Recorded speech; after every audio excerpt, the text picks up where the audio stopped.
Hello friends, welcome to KMSK channel. இன்றைக்கி நம்ம சேனலில் ஒரு 4 இன்க்ரீடியன்ட்ஸை வச்சு ஒரு ஸ்வீட் ரெசிபி எப்படி பண்ணுறதுன்னு தான் பார்க்க போகிறோம். ஏற்கனவே நம்ம சேனலில் நிறைய ஸ்வீட் ரெசிபிஸ் அப்லோட் பண்ணியிருக்கோம். அது எல்லாத்தோட லிங்க்குமே நான் டிஸ்கிரிப்ஷனில் தரேன், வேணுன்றவங்க செக் பண்ணிக்கோங்க. இந்த ரெசிபி பார்த்திங்கன்னா நிறைய நான் வெஜிடேரியன்ஸோடைய ஃபேவரட் ரெசிபின்னே சொல்லலாம். அது மட்டும் இல்லாமல் வெஜிடேரியன்ஸுக்குமே இந்த ரெசிபி பிடிக்கும்.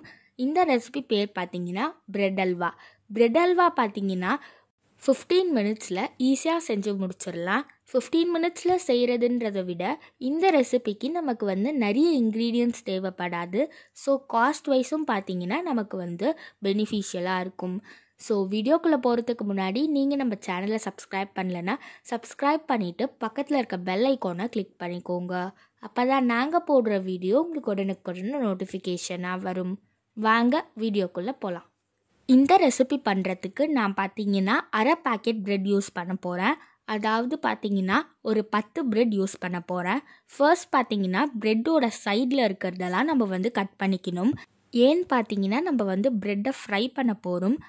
ப்ரெட்டு ஃப்ரை ஆகும் போது கொஞ்சம் குக் ஆகும். ஏற்கனவே இந்த சைடில் இருக்க பார்ட்லாம் பார்த்திங்கன்னா குக்காகி தான் இருக்குது. அது ஓவர் குக் ஆகிடும். அதனால தான் நம்ம இந்த சைடில் இருக்கிறதெல்லாம் கட் பண்ணிக்கிறோம்.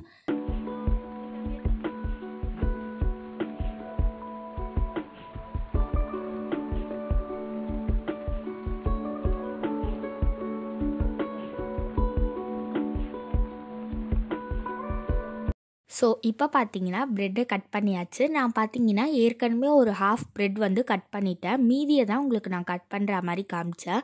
இப்போ நம்ம இதை ஸ்கொயர் மாதிரி கட் பண்ணிக்கணும். ஸோ உங்களுக்கு இந்த மாதிரி வேணான்னா நீங்கள் இதை ஒரு மிக்ஸி ஜாரில் போட்டு நல்லா ஃபைனாக அரைச்சி எடுத்துக்கலாம். பட் இந்த மாதிரி பண்ணும் போது நமக்கு அந்த சங்க்ஸ் இருக்கும். அப்போ நம்மளுக்கு சாப்பிடும் போது இன்னும் நல்லாயிருக்கும். ஸோ இந்த மாதிரி ஸ்கொயர் மாதிரி எல்லாத்தையுமே கட் பண்ணி எடுத்துக்கலாம்.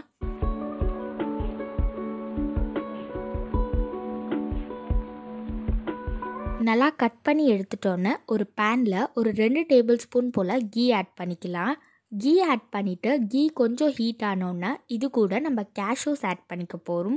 கேஷ்யூஸ் உங்கள் ப்ரிஃபரன்ஸ் படி ஆட் பண்ணிக்கலாம், இல்லைன்னா நீங்கள் ஸ்கிப் கூட பண்ணலாம். கேஷ்யூஸ் ஆட் பண்ணுறதுனால நமக்கு ஒரு தனி ஃப்ளேவரும் டேஸ்ட்டும் கிடைக்கும். கேஷ்யூஸ் வேணான்னா நீங்கள் ஸ்கிப் கூட பண்ணிடலாம். ஸோ இப்போ பார்த்திங்கன்னா நம்ம கேஷ்யூஸை நல்லா ஃப்ரை பண்ணி எடுத்துக்கணும். லோ ஃப்ளேம் இல்லை மீடியம் ஃப்ளேமில் வச்சு ஃப்ரை பண்ணிக்கோங்க. ஹையில் வைக்க வேணாம். ஏன்னா கேஷ்யூஸ் பார்த்திங்கன்னா சீக்கிரமாகவே ஓவர் குக் ஆகிடும். அதனால நம்ம லோ ஃப்ளேமில் வச்சு நல்லா இதை ஃப்ரை பண்ணிக்கலாம். ஸோ கலர் கொஞ்சம் மாறினோன்னே இது நம்ம ஒரு பவுலுக்கு ட்ரான்ஸ்ஃபர் பண்ணி வச்சிடலாம். ஸோ இந்த மாதிரி கலர் கொஞ்சம் மாறினோன்னே இது நம்ம ஒரு பவுலுக்கு ட்ரான்ஸ்ஃபர் பண்ணிடலாம். இப்போது இது கூட எக்ஸ்ட்ராவாக ஒரு ஸ்பூன் கீ ஆட் பண்ணிக்கலாம். கீ கொஞ்சம் இந்த மாதிரி ஹீட் ஆனோன்னே இது கூட நம்ம ஸ்கொயராக சின்னதாக கட் பண்ணி வச்சுருக்க இந்த ப்ரெட்டெல்லாம் ஆட் பண்ணிக்கலாம். ஆட் பண்ணிவிட்டு இதை நம்ம லைட்டாக ஃப்ரை பண்ணிக்க போகிறோம். கல்யாணத்துலலாம் பார்த்திங்கன்னா நமக்கு எண்ணெயில் போட்டு ஃப்ரை பண்ணுவாங்க. அதாவது எண்ணெயில் போட்டு நல்லா டீப் ஃப்ரை பண்ணுவாங்க. அதனால பார்த்திங்கன்னா நமக்கு கலர் நல்லா மாறும். பட் இந்த மாதிரி பண்ணுறதுனால நமக்கு டேஸ்ட்டில் இன்னும் நல்லாவே டிஃப்ரென்ஸ் இருக்கும். இதோட டேஸ்ட் பார்த்திங்கன்னா நமக்கு டேஸ்ட் நல்லாவே இருக்கும். அது மட்டும் இல்லாமல் அதை கம்பேர் பண்ணும்போது அதோட இது கொஞ்சம் ஹெல்த்தியாக தான் இருக்கும். ஸோ அதனால இந்த மாதிரி கீழே லைட்டாக கோட் பண்ணி எடுத்துக்கலாம்.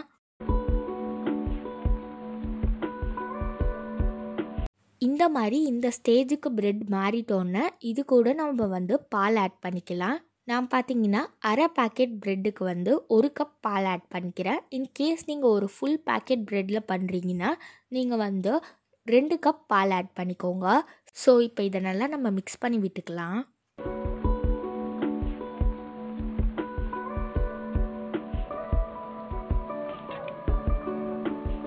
நம்ம இதை ஒரு 3 மினிட்ஸ்க்கு இந்த மாதிரி கண்டினியூஸாக மிக்ஸ் பண்ணாலே நமக்கு நல்லா ஒரு திக்கான கன்சிஸ்டன்ஸுக்கு வந்துடும். ஸோ பாருங்கள், நம்ம இந்த மாதிரி கண்டினியூஸாக மிக்ஸ் பண்ண பாலெல்லாம் அந்த ப்ரெட் நல்லா அப்சார்ப் பண்ணிடும்.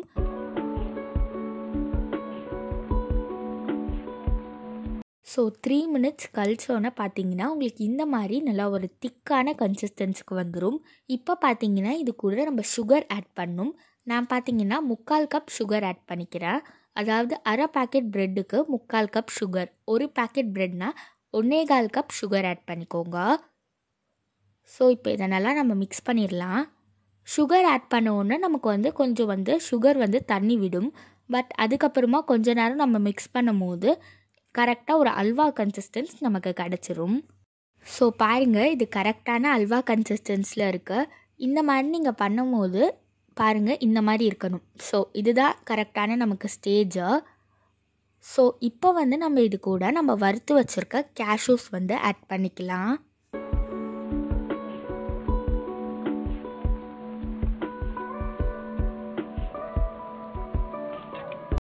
ஸோ இப்போ பார்த்தீங்கன்னா இதை ஆட் பண்ணியாச்சு. இதை நல்லா நம்ம மிக்ஸ் பண்ணிவிட்டு சர்வ் பண்ணிடலாம். ஸோ பாருங்கள், டேஸ்டியான ப்ரெட் அல்வா ரெடி ஆயிடுச்சு. நான் சொன்ன மாதிரி உங்களுக்கு கலர் இன்னும் டார்க்காக வேணும்னா நீங்கள் ஆயிலில் ஃப்ரை பண்ணணும். பட் அதோட நமக்கு இதுதான் கொஞ்சம் ஹெல்த்தியாக இருக்கும்.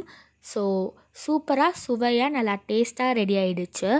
கண்டிப்பாக இந்த ரெசிபியை ட்ரை பண்ணி பார்த்துட்டு எப்படி இருந்தது அப்படின்றத கமெண்ட்ஸில் சொல்லுங்கள்.